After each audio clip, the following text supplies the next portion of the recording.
নবনির্মিত শ্রী রাম মন্দিরের গর্ভগৃহের ঠিক 200 ফিট নিচে রাখা হয়েছে একটি টাইম ক্যাপসুল। টাইম ক্যাপসুলটিকে সুরক্ষিত রাখা হয়েছে একটি কপার প্লেটের মধ্যে, যা সংস্কৃত ভাষায় তাম্রপাত্র নামেও পরিচিত। এই টাইম ক্যাপসুলে লেখা রয়েছে রাম মন্দিরের সুদীর্ঘ ইতিহাস, যেমন ধরুন প্রথম কার নেতৃত্বে তৈরি হয়েছিল এই রাম মন্দির, তারপর কার হাতে তা ধ্বংস হয়েছিল এবং পুনরায় কিভাবে এই মন্দির নতুন রূপে নির্মিত হলো, ভূমি পূজনের দিন তারিখ ইত্যাদি যাবতীয় তথ্য খচিত হয়েছে ভূগর্ভস্থ সেই টাইম ক্যাপসুলটিতে।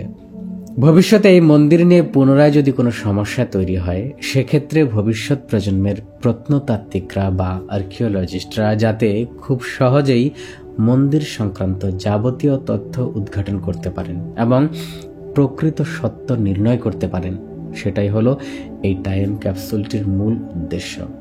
টাইম ক্যাপসুলটিতে সংস্কৃত ভাষা ব্যবহৃত হয়েছে, কারণ সংস্কৃত ভাষা হলো এমন একটি ভাষা যে ভাষায় অল্প শব্দ চয়নের মাধ্যমে অনেক তথ্য প্রদান করা যায়।